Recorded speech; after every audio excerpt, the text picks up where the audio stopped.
안녕하세요. 오늘은 제가 땀에 대한 얘기를 해보려고 합니다.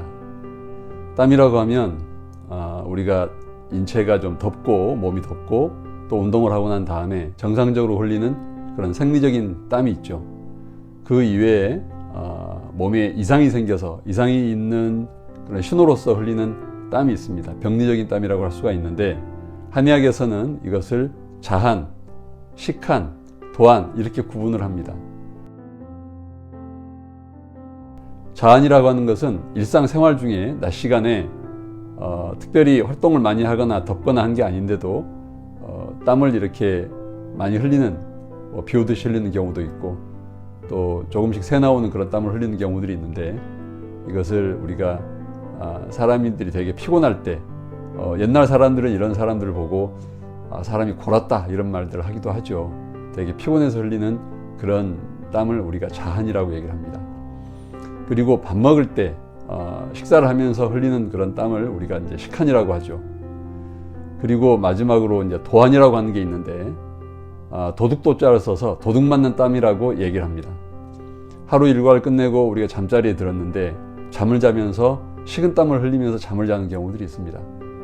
심한 경우에는 누런 땀을 흘려서 잠자고 나면 이부자리가 누렇게 변색되는 그런 경우들도 있고 옷이 누렇게 젖어 있는 경우들도 있죠.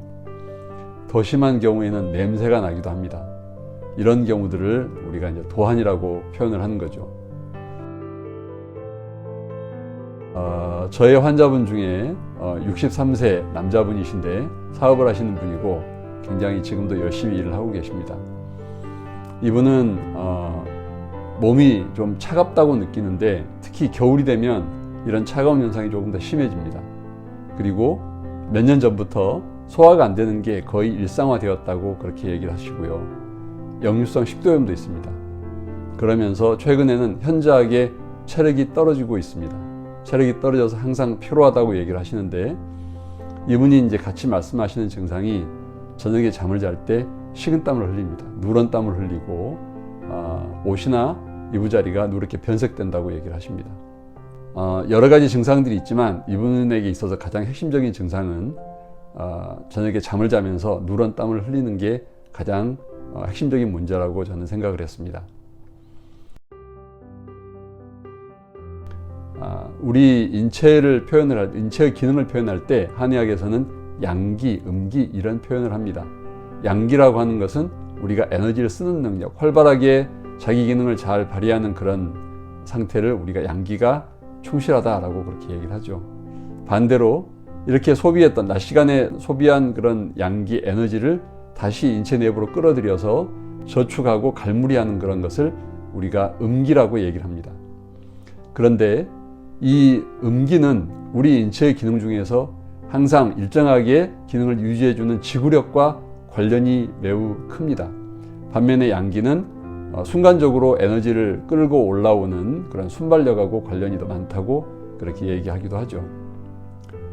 이분은 지금 몇 년 전부터 특히 이제 최근에 특히 현저하게 체력이 떨어져서 항상 피로를 달고 다니시고 몸이 무겁게 느껴지고 허리도 무겁고 이런 증상들을 호소하십니다. 지구력이 떨어져 있는 겁니다. 만성 피로 상태인 거죠. 에너지를 쓰는 것보다 모으는 것을 잘 못하고 있는 상태인 겁니다. 이렇게 음기가 부족해지면 또 쉽게 나타나는 증상이 우리가 신허요통, 신허이롱, 신허이명 이런 표현들을 많이 사용을 합니다.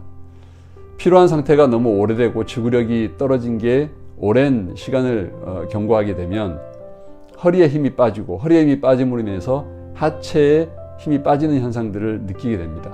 그리고 귀가 울고 귀에서 소리 나는 현상, 귀가 몽롱해지는, 귀가 멍해지는 그런 현상들을 느끼게 됩니다.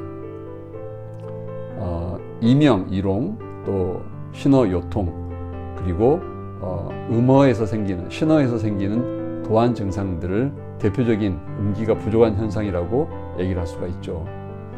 이런 분들은 스트레스에 많이 노출되어 있고 몸이 피곤한 상태를 오래 갖고 있었다는 얘기를 하는 겁니다. 잠자는 게 불안정해질 수밖에 없겠죠. 그리고 항상 피로를 달고 있을 수밖에 없게 됩니다. 이분도 병원에서 검사를 해보면 특별하게 이상이 발견되진 않습니다. 아직 질병은 아닌 거죠. 그런데 연세가 이제 63세 이런 분들이 만약에 이제 이런 상태에서 질병이 오게 되면 질병을 아무리 치료해도 몸 상태는 예전으로 돌아가기가 어렵습니다. 그리고 질병은 어느 날 갑자기 오는 게 아닙니다. 이미 질병이 올 수 있는 충분한 여러 가지 상태를 갖고 있다는 얘기를 내 몸이 하고 있는 거죠. 내 몸이 표현하고 있는 이런 증상을 잘 해석하고 여기에 적절하게 대응하는 것은 굉장히 중요합니다. 갱년기 이후에 한번 몸이 망가지고 질병으로 넘어가게 되면 예전 상태로 돌아가기는 매우 어렵습니다. 이제 이분에게 요구되는 것은 첫째, 잠을 잘 자는 거죠. 잠자는 시간을 가능한 잘 지키고 충분한 수면을 취하는 게 좋습니다. 다른 어떤 급한 일들보다 이게 더 우선입니다. 그리고 제 시간에 식사를 하는 겁니다. 실은 이분은 몸이 차갑다고 얘기를 하지만 내부에 되게 열이 많으신 분입니다. 열이 많은 분들이 이 열에 대한 게 조절이 잘 안 되기 때문에 잠자는 시간에 이렇게 겉으로 땀이 새어나오는 현상들을 나타나게 되는 거죠. 물론 이런 이제 몸이 냉한 분들 중에서도 증상은 있을 수 있겠지만 몸에 열이 많은 분들이 특히 이런 경우들이 많습니다. 이제 오열, 음어에서 생기는 그런 열이다라고 이렇게 표현을 하는 그런 기전에 속하는 분들인 거죠. 그래서 이런 분들일수록 먹는 음식에 대한 선택이 매우 중요하다고 말씀드릴 수 있습니다. 가능한 한 열을 자극할 수 있는 그런 음식들을 피하고 몸을 좀 더 서늘하게 해주고, 서늘하게 해줌으로 인해서 내 몸의 자율신경을 스스로 쿨링할 수 있도록 그렇게 환경을 변화시켜주면 오히려 몸의 전체적인 흐름이 좋아지고 그러면서 손발도 따뜻해지고 심리적으로도 차분해질 수 있는 그런 상태로 바뀔 수가 있는 것입니다. 이와 같이 수면에 대한 것, 그 다음에 식사 습관, 그리고 절대 무리하지 않는 가벼운 운동을 규칙적으로 해나가는 게 결국 건강을 회복할 수 있는데 굉장히 중요한 3대 요인이라고 할 수가 있겠습니다.